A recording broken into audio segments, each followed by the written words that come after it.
Hello दोस्तों, welcome back to my channel. आज हम शुरू करेंगे क्लास 10th चैप्टर नंबर 15 की एक्सरसाइज 15.1 का question number 3। Why is tossing a coin consider to be a fair way of deciding when which team should get the ball at the beginning of a football game. इसमें कहा गया है कि हम लोग coin को ही क्यों एक फेयर वे मानते हैं टॉस करने के टाइम पे कि कौन सी टीम है जो वो फर्स्ट खेलेगी, क्योंकि हमारे पास जो है मैक्सिमम 2 ही टीम्स होती हैं ऑलमोस्ट कॉम्पिटिशन्स में। एंड जो हमारे पास कॉइन होता है, कॉइन के भी हमारे कितने आउटकम्स होते हैं, 2 ही आउटकम्स होते हैं, या तो हेड होता है या तो टेल होता है। ये इक्वली लाइकली होते हैं, जो हमने इसके प्रीवियस क्वेश्चन में भी पढ़ा था। इक्वली लाइकली होते हैं, ये 50-50% चांसेस होते हैं कि या तो ये आएगा या तो ये आएगा। इसलिए कॉइन को एक फेयर वे माना जाता है। इसके हम लोग प्रिडिक्ट नहीं कर सकते हैं पहले ही कि या हेड आएगा कि टेल आएगा। तो इसमें हम लिख सकते हैं when we toss a coin the outcomes head and tail are equally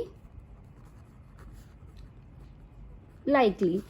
equally likely क्योंकि दोनों के जो आने के चांसेस हैं वो 50-50 है। So the results of an individual coin tossed is completely unpredictable. यानी कि जो हम कॉइन टॉस करते हैं वो हमें नहीं पता होता कि वो हेड आएगा कि वो टेल आएगा, वो अनप्रिडिक्टेबल होता है। नेक्स्ट क्वेश्चन शुरू करते हैं।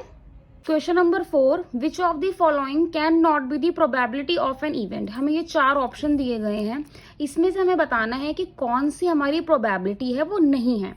2/3 का मतलब क्या होता है, 0.666। ये हमारी 0 से बड़ी है एंड 1 से छोटी है, तो ये प्रोबेबिलिटी है, इसको हम कह सकते हैं।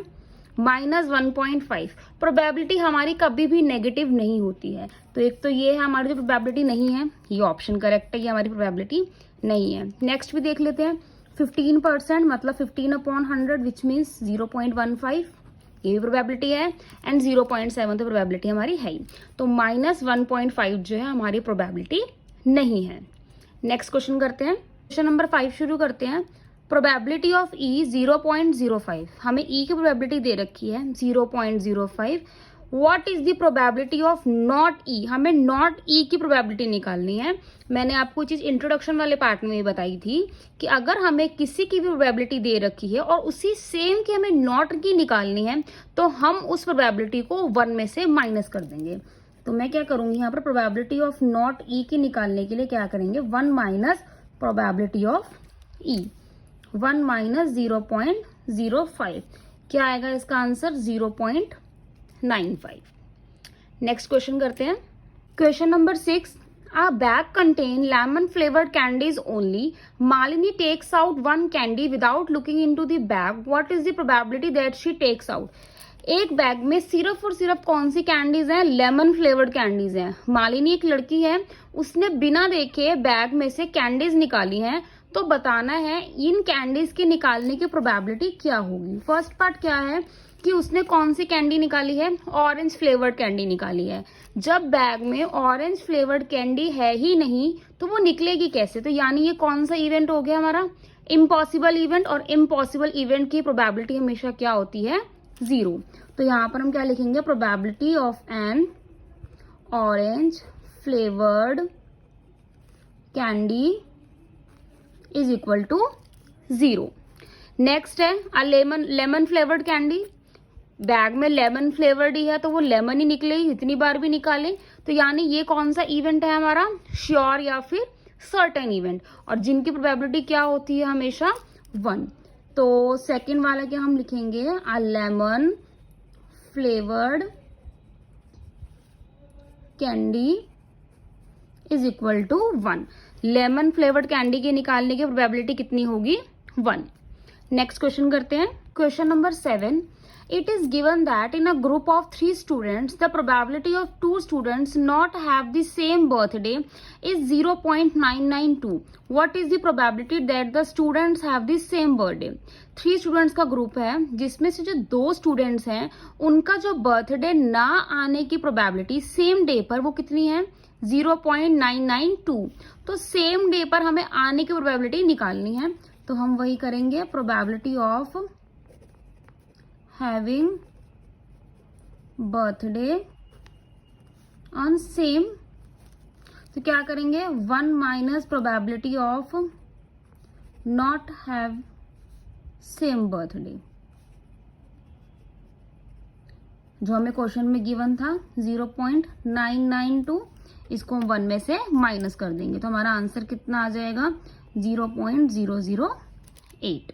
ये काफी सिंपल क्वेश्चंस हैं. जब भी हमें क्वेश्चन में प्रोबेबिलिटी गिवन होती है हमें हमेशा उसको 1 में से माइनस कर देना है. ओके, नेक्स्ट क्वेश्चन करते हैं. Question number 8. A bag contain 3 red balls and 5 black balls is drawn at random from the bag. 3 red balls हैं, 5 black balls हैं. उस बैग में से एक रैंडमली हमने एक बॉल निकाली है, तो बताना है कि वो बॉल है जो वो रेड है, तो रेड आने की प्रोबेबिलिटी कितनी है और नॉट रेड की कितनी है. सबसे पहले टोटल बॉल्स कितनी है हमारे पास? 3 + 5. टोटल बॉल कितनी है हमारे पास? 8. तो फर्स्ट पार्ट में प्रोबेबिलिटी किसकी निकालनी है? रेड बॉल्स की. रेड बॉल्स कितनी है हमारे पास? 3. टोटल आउटकम्स कितने हैं हमारे पास? 8. तो रेड बॉल आने की प्रोबेबिलिटी कितनी है? 3/8. सेकेंड पार्ट में क्या है? Not red. इसको करने के 2 पार्ट्स हैं. अगर तो रेड बॉल नहीं आएगी तो कौन सी आएगी? ऑब्वियसली ब्लैक आएगी. तो ब्लैक बॉल कितनी हो जाएगी? 5/8. या फिर हम लोग पी नॉट रेड निकालने के लिए 1 में से रेड बॉल की जो प्रोबेबिलिटी हमने फर्स्ट पार्ट में निकाली है उसको भी माइनस कर सकते हैं. 1 - 3/8. एलसीएम लेंगे 8 का. 8 1 = 8. 8 - 3 = 5/8. दोनों से आंसर सेम ही आएगा. ऐसे भी कर सकते हैं, ऐसे भी कर सकते हैं. ओके, ये क्वेश्चन यही खत्म होता है. Thanks for watching and don't forget to subscribe my channel. मिलते हैं नेक्स्ट वीडियो में न्यू क्वेश्चन के साथ.